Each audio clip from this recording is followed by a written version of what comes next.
Hi guys, Marissa from MW Astrology. This is the chart of Tuesday evening's lunar eclipse in Pisces. So a lunar eclipse is simply a powerful full moon. And our eclipses run in cycles just like everything else in astrology. For the last 18 months or so, we've had our eclipses, both solar, which is a new moon, and lunar, which is the full moon, falling along the Aries-Libra axis. So the themes of Aries-Libra were highlighted with all those eclipses. This is the very first eclipse that is falling along the Pisces-Virgo axis. So it's shifting slowly to that. This eclipse, as I said, is the first one, and you can see that it's a full moon eclipse because it's got the sun at 25 of Virgo opposite the moon at 25 of Pisces. And interestingly, the moon is very close to Neptune here. So we've got moon and Neptune conjunct each other, so that means their energies blend. The moon and Neptune are kind of acting as a singular unit when they're this close together, and they're being illuminated by the light of the sun. So let's talk a little bit about what this Pisces-Virgo axis is about. You know, Virgo is the earth mutable sign. So Virgo is that very grounded, practical, detail-oriented sign, very analytical, here to be of service, wants to make things better. That's Virgo energy, and we're still in that, similar to the themes that we talked about in the new moon that we just had in the beginning of September. But now we're dealing with the moon and Neptune in Pisces. Pisces is the last sign of the zodiac. It is the mutable water sign. It has been all around the wheel of the zodiac by the time we get to Pisces. And Pisces is spirit. Pisces is that understanding that there is something way bigger going on here than just the nuts and bolts of daily life. Pisces is creativity, it is artistry, it is that mystical, magical, spiritual understanding that we are all connected, that we are not just in the physical, Virgo, but we also are spiritual beings. There is something beyond what we can see and what our senses actually can interpret. And so along this axis, we are finding that spirit brought into the physical is kind of the overarching theme. And how do you do that? How do you show your compassion in practical ways, right? How do you step into your divinity and make it part of your daily life?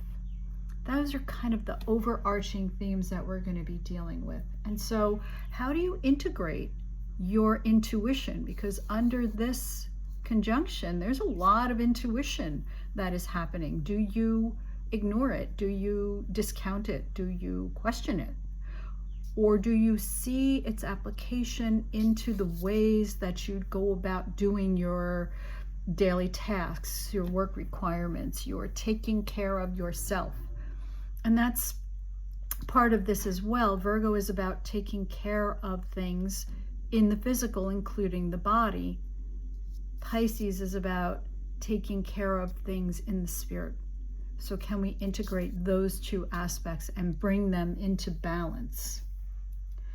It's a time to direct your imagination, your creativity, your ability to see, or at minimum feel, beyond the 3D that you're existing in. And can you take that vision for that something higher and apply it into the world, into making your life flow a little more easily, bringing that sense of a big picture into the details of then how you go about living your day, creating your day. The challenge here, one of the challenges anyway, is that we do have a T-square, Jupiter in Gemini, not super tight, about 5 degrees, but still enough that it's going to be of influence. And so Jupiter in Gemini is expanding the social contacts, right? So Jupiter in Gemini, Jupiter energy just brings more of. Gemini is that desire to communicate, to socialize, to intermingle with others, to make connections, to use information kind of as currency.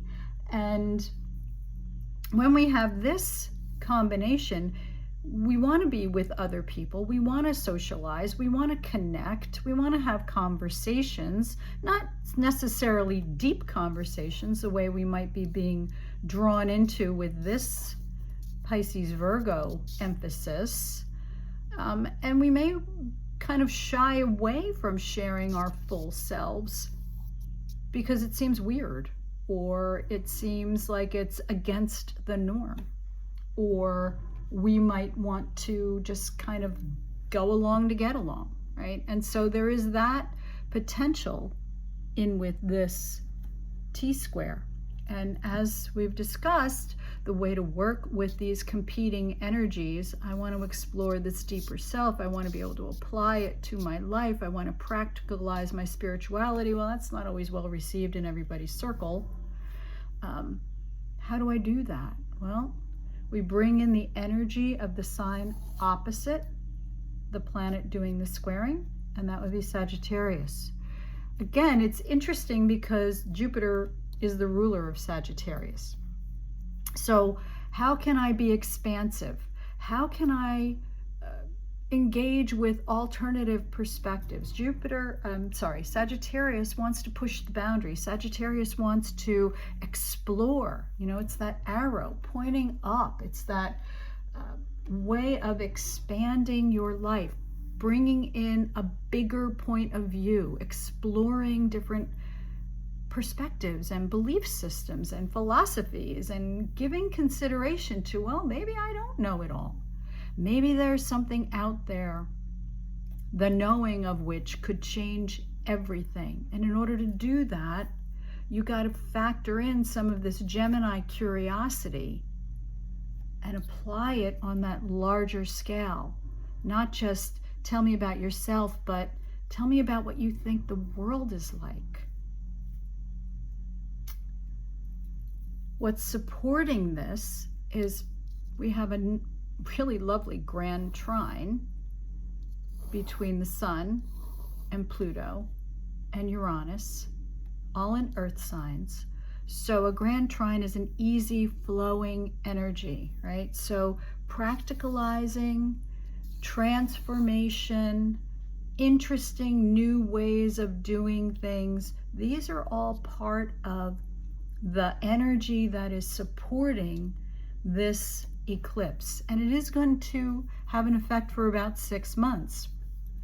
So as we transition into the Pisces Virgo, think about what you want to do, and are you aligned with your desire to create not paradise for yourself on earth. That's something that perhaps some of us are actually aiming for, but something that's more, something that demonstrates who you are on a much bigger scale, kind of that questions the limits that you might have imposed on yourself and questions what you're actually here to do. This is a lot about purpose, but in a way that makes sense, not becoming overwhelmed with the fears and the sense of suffering in the world, because that can be a Pisces thing.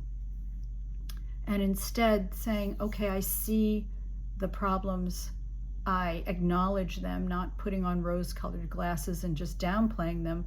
I see where we have problems, but I also see where we can make things better in small ways. So those are kind of the marching orders for this lunar eclipse, and I hope you found this helpful. Think about the things that you can do, the small things, and how you can be self-affirming rather than turning yourself into a martyr, because that's another theme that we can have here. You are not here to suffer others into wholeness. You are here to demonstrate your wholeness so that they have a role model.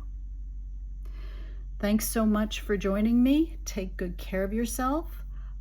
You can check out a written post on mwastrology.substack.com, and I would love it if you would subscribe to the newsletter and enjoy this lunar eclipse.